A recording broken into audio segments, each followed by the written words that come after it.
Bad week for the Clinton family as new reports raise more serious questions about the Clinton Foundation. Joining me now, Chief Counsel for the American Center for Law and Justice, Jay Sekulow. All right, Jay, what have we learned this week from those emails that were released? I mean, what we have learned, of course, is what we've got Abedin being paid by Teneo, the Clinton Foundation, the State Department. And if there's this wall between the State Department and the Foundation, how does somebody get paid by both? Who's her, who does she respond to?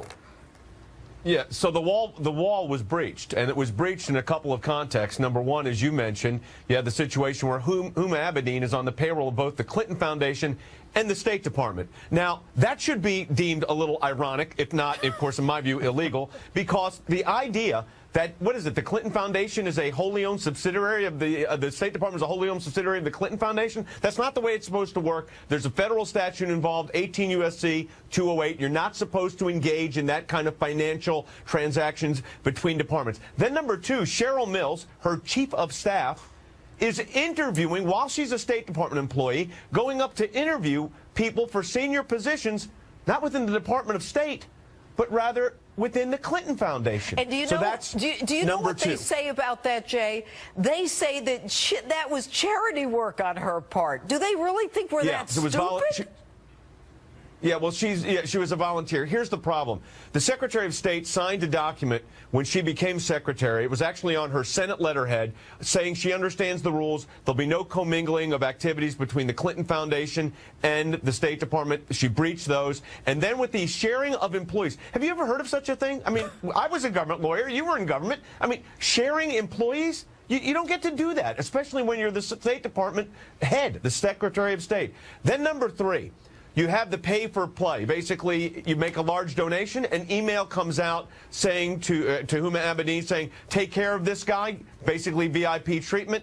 Now, if Hillary Clinton was not the Secretary of State, does that individual get that kind of access to the State Department? It really doesn't matter whether the meeting took place or not, although I think the next series of Freedom of Information Act requests needs to get that information. That's the information we need now. What happened once the request was made? Well, Jay, certainly more to come. And the guy Shigori, a conviction, a lot of stuff going on. $66 million fine for corruption. A lot of bad stuff there. Very bad stuff. Anyway, Jay, thanks so much for being with you. More time next time.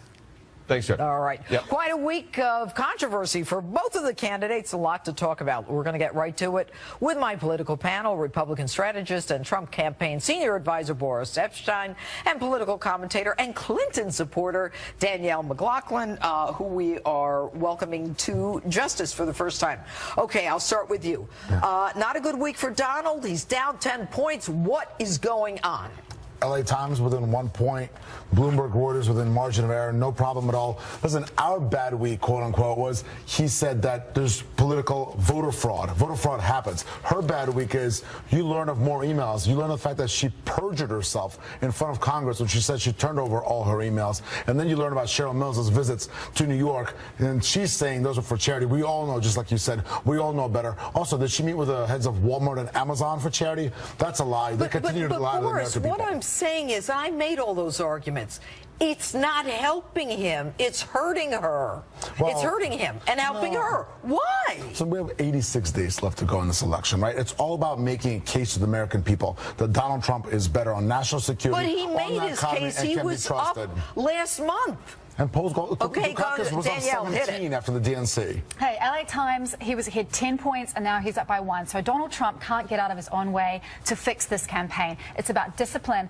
This election, this campaign is a job. This is a job interview. He has shown a lack of discipline. He has shown a lack of real policies. And this nonsense about voters and rigging in Pennsylvania, there are 800,000 more Democrats in Pennsylvania than there are Republicans. So if we get out the vote, then Clinton will take this without any kind of voter rigging. In 2012, there wasn't one voter for Mitt Romney in Philadelphia. You really believe that? Listen to this. Not one voter. I know voters personally I've got a who voted for Mitt Romney in 2012. My response to that is in 2012, the state of Pennsylvania signed a legal stipulation saying that they had no knowledge of any voter fraud in that state or outside. That doesn't mean it didn't happen. And I was on the McCain campaign in 2008, and we'll tell you for a fact, I focused on voter fraud. We'll tell you for a fact it happened in Ohio, I'm a prosecutor. I know what happens. I prosecutor. Okay, I don't need some political person to tell me it doesn't happen. I'm just reminding the people, I'm not telling you. Let me go back, though.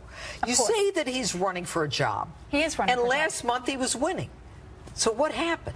I think that he is using what worked in a primary campaign, and it's not working in a general. That he hasn't made the pivot. He hasn't made the pivot. He is shrinking the map for Republicans. Of course he's made the pivot. Again, you're talking about polls that are 86 days out. Dukakis was up by 17 after the Democrat National Convention. But not after what is he doing in Connecticut tonight? He's in a great rally in Connecticut. It's not a swing state. Why is he in Connecticut? Because Donald Trump is somebody who is a complete game changer. Look at the states like Wisconsin, Michigan, Pennsylvania, and Connecticut. They are in play. And if you go 5 miles away from the coast in Connecticut, Connecticut is a town with a lot of those Rust Belt voters, and he's getting those energized, and we will win He needs to be in a swing state. She's beating him in the swing state. He was in swing states all week. He was in Florida about 5 times, in Pennsylvania about 5 times. What Donald Trump is doing... Where's Hillary today? Excuse me, let me finish. Let her finish. What Donald Trump is doing now is what Richard Nixon did many, many years ago. He tried to visit all 50 states. That is a strategic error on Donald Trump's part. He needs to focus on Ohio, on Florida. He needs to focus on North Carolina. He's not going to Hawaii or Alaska. It's not the same thing as 1916. First of all, second of all, Richard Nixon won that election if it wasn't rigged by the Kennedys. Second of all, Hillary Clinton is nowhere today. She's down all weekend. Can I say something about Donald? Everybody knows that he's my friend in the interest of disclosure. I know Donald Trump. The man doesn't sleep, all right? If he can go to 900 states, he would. That's just who the man is. And we're getting voters in those states. We're getting people excited. And also, by having a rally tonight, it's all over television. So it's not just Connecticut that's seeing him. The whole country is seeing him. It's being covered because and he's a workaholic. I don't know about her. No, she's taking a nap. She's down all weekend. She's taking a nap. Bill Clinton was in Vegas last night. How'd that go? Every single person that's What happened in Vegas? He's the one who said that it was BS that Jim Comey, the head of the FBI, who did him a solid. Excuse me, Danielle, was that stupid? I cannot comment on that, and I will not. I want to go back to whether Hillary Clinton is a hard. No. Answer the. Is that dumb for the president of the United States to say that's BS for the FBI director who cut his wife loose from a case?